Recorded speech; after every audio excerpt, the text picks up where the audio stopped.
নারীর পর্দা সম্পর্কে আল্লাহ সুবহানাহু ওয়া তাআলা কোরআনে যেটা বলছেন যে, হে নারী, তোমাদের যদি কখনো ঘরের বাহিরে প্রবেশ করতে হয় বা কোনো কাজে বের হতে হয়, তাহলে তোমরা নিজেদের শরীর টপ টু বটন আবৃত করবে কাপড় দ্বারা।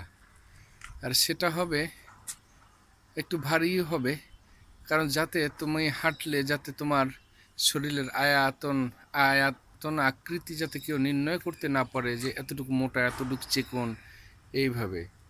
আর এরপরে বলছেন তোমরা এমনভাবে ধীর গতিতে লাজুক স্বভাবে স্লোভাবে পাও ফেলবে যাতে তোমাদের গোপন সৌন্দর্য কেউ বুঝতে না পারে।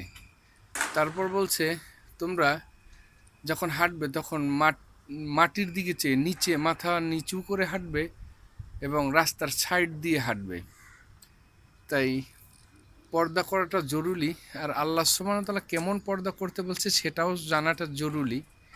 অনেকেই আমাকে হয়তো কটাক্ষ করবেন বা করেন যে তুমি এগুলো কেন বলো, বা তোমার এগুলো বলার কি, তুমি কে, তোমার কথা কেন শুনবো। এটা আমার কথা নয়, এটা আল্লাহ সুবহানাহু ওয়া তাআলা কোরআনে বলছেন। তাই সবাই আল্লাহর হুকুম হাকাম মানাটা খুবই জরুরি। আল্লাহর হুকুম না মানলে সেটা কঠিন গুনার কাজ। তাই আমরা সবাই আল্লাহর হুকুম হাকাম মানার চেষ্টা করব।